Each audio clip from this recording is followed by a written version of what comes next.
Now we're going to talk about employment because a lot of us are currently unemployed. We've been talking about unemployment issues before we were even born, and our friends at the World Bank have brought out a very comprehensive report that's talking about advancing youth employment in Ghana, options and opportunities. Now they'll be launching it tomorrow. We will all participate and learn more about it. There are very brilliant people behind the report that we're going to speak to briefly, but throughout our conversation with them, if you have any questions, if you want to contribute, let us know. The hashtag is Breakfast Daily and the WhatsApp line is 0550-585832. And before we even delve into all this conversation, don't forget that on Wednesdays we have Hello Mr. President for you. If you have any issues, especially with employment problems in your communities and your areas that you want us to discuss, just send it to us. The hashtag is Breakfast Daily and the email to send it to is hellomrpresidenttv@gmail.com. Now back to the conversation on employment.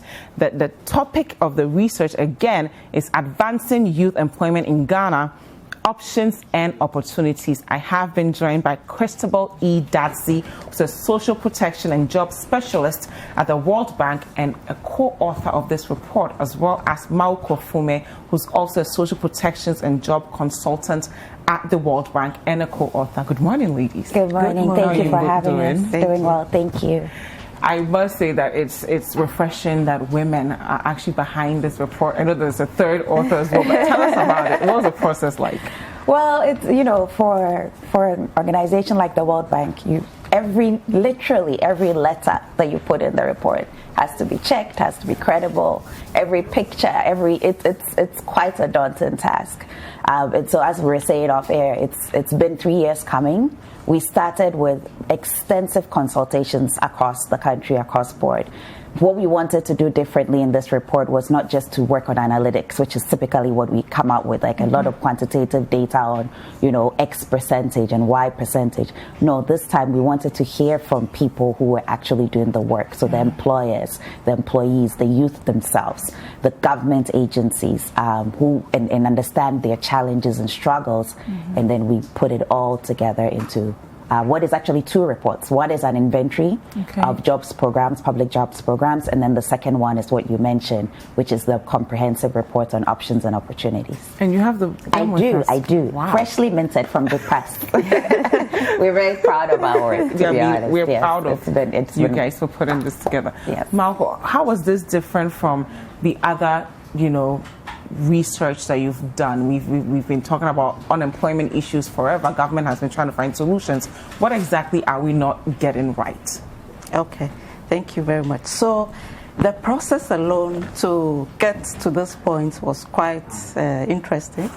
we had to, as Christabel said, bring in a lot of stakeholders over an extended period to hear from them what the real issues are, because unemployment is just persisting. Government is making an effort to address the challenge, but then it still persists. So we had to hear from stakeholders what they think is the real issue, and also hear from them what solutions they would propose going forward. Gathering that data alone took some time. And then we had to sit and then put everything together, as well as looking at what is happening elsewhere globally, to look at best practice elsewhere, and then to see what we're doing here and match it against what could be improved here as well. We had to sit, do all that kind of desk work and research to be able to arrive at the findings we are proposing in the reports. Yeah. Wow. Now, Christabel, reading the report, there was a part that said that the government and the private sector had initiated over 40 major youth employment programs to address the issue of youth unemployment. Yes.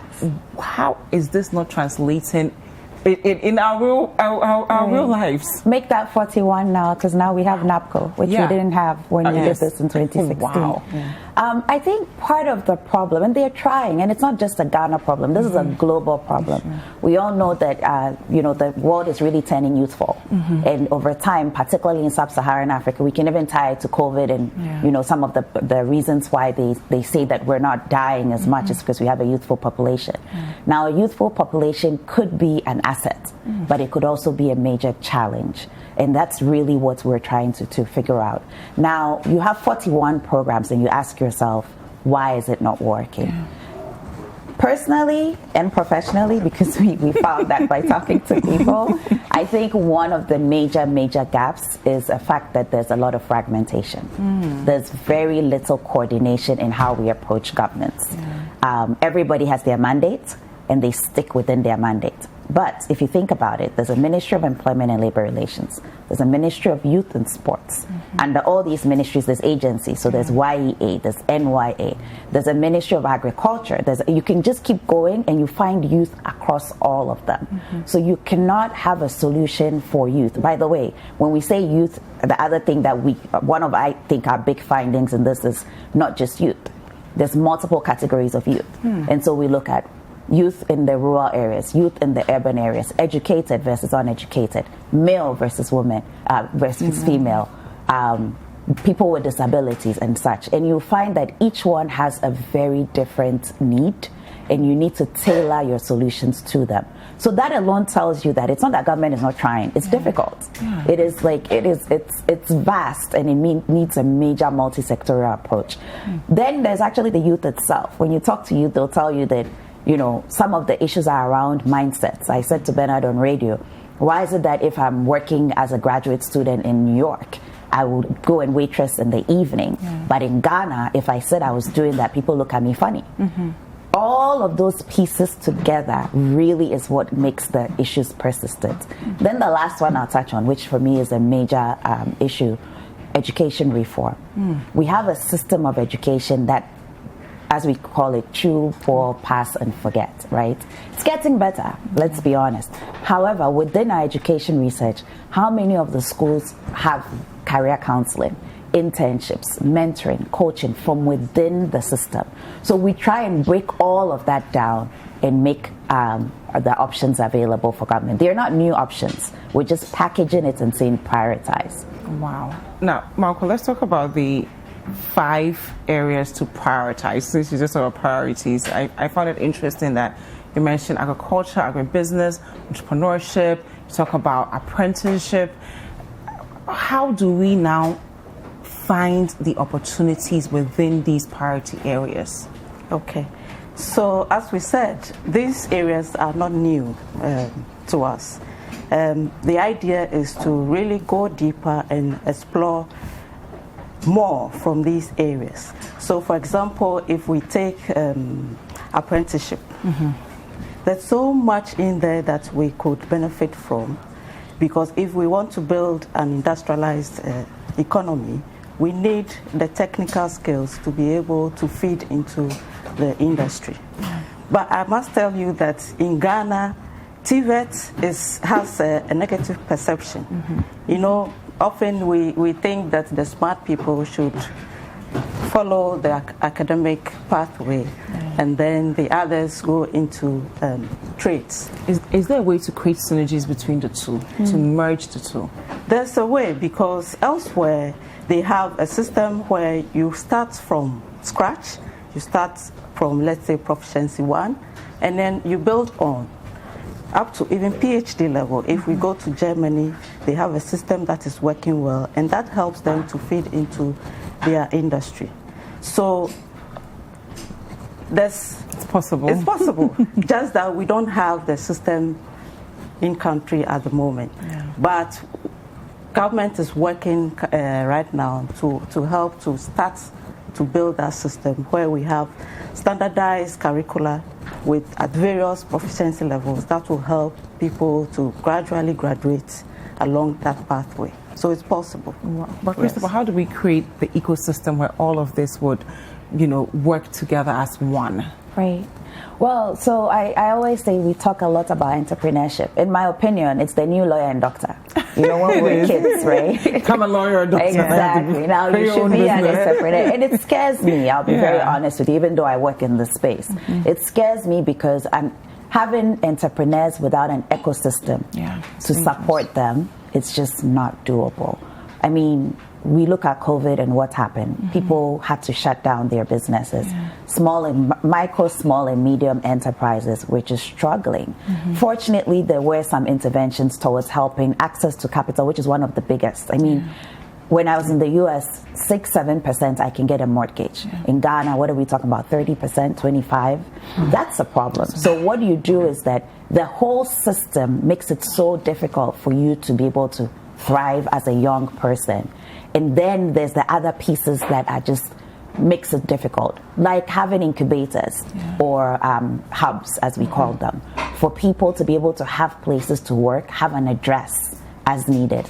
Now, let's be real. We've been talking a lot about the future of work and the need to embrace technology and all of that. And I think truer words could not have been spoken now in the last few months about the importance of technology. But when I speak about it, I cringe a bit because we're looking at the kids who are in the rural areas.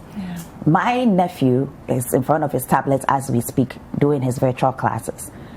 My nephew in Bunkungru Yoyo doesn't have that opportunity. And so those are the other pieces that we need to look at, that in our setting, and we try to make this report very personal, Ghanaian. In our setting, how do we ensure that we can make some bold, and I really want to emphasize on bold moves. Give every child a tablet. Can be done. It's not that expensive. Let them, we have this thing where we're like, oh, they'll break it. That is an engineer in the making. Let him break it, let him fix it. So it's a lot of little things. I think there's been a start, so free access to education is a start. So being able to go to school alone, I think in the next decade we'll see a big difference. But within the access, fixing quality is going to be very important. Changing the way we learn. If we're not going to school till January, what is happening to the kids in the rural areas? How are we making sure? They say TV and radio. Have we given them radios? So there are gaps, major gaps that need to be addressed. A big piece is financing it. If we put our effort into it, as we say, if you put your money where your mouth is, you're able to get those solutions. And at the World Bank, we are working with government to support. We have a $200 million project coming out. It's called the Ghana Jobs and Skills Project, which will be addressing some of the things that we've mentioned in the report moving forward. So we're really hoping that little by little, there's also support to NBSSI from another project, Economic Transformation, providing income support to small and medium enterprises. And I'm sure you'll come back to update us on all of that. But let's talk about tomorrow's launch, because that's a big one. What time is it? When is it happening? How do we all participate? Because it's an easy read. You did well. I'm not a technical person, but it was very easy for me to understand. Please tell us about the launch tomorrow. Okay, so tomorrow we're starting at 1:00. It's a virtual launch. COVID has brought us here. So we start at 1, and we have a link. Oh, please share the link. No, the link is difficult to share. So you can call my colleague Yvette at 0244 210-069, or you can go to the World Bank Ghana or Africa Facebook pages. You'll find the links out there. If you know me too, I'm going to just put it out there today, and I'll share it when you post it. Please, thank you so much. So 1 p.m. tomorrow. Lastly, what are the opportunities that you want us to find from this report to add on to our lives, as most of us are going to go look for opportunities in the agri space, entrepreneurship, solar, tourism. COVID has brought problems, but there are also opportunities in there. Any one of you can answer that. I just had a discussion with a friend, who some of you may know him, Sangu Dele, and he mentioned that in every struggle there is an opportunity, and the smart ones will run ahead, right? So one thing that I would advise to youth, if I may, since sadly I'm no longer youth. Oh, please. In Ghana, you are youth forever. Right? It's for people to be persistent. Keep at it. Because a lot of the times what we find is that we try something and then we jump to the next and we jump to the next. Success doesn't happen that way. Yeah. If you've truly done your homework and you're getting involved in a particular industry, because you've done your research and know that it's thriving, the market is out there, keep pushing. They say that 85% of small businesses fail the first time around. When you fail, just get up and keep going. Thank you so much, Christopher Maroko, for being having us. Very much. I mean, and for actually creating this. It exists, so we can all have access to it. Tomorrow, 1 p.m., World Bank Ghana, we're all going to join and learn so much. I mean, this is your gift to us. So thank you. Thank you very much. Hi there. We hope you enjoyed the show.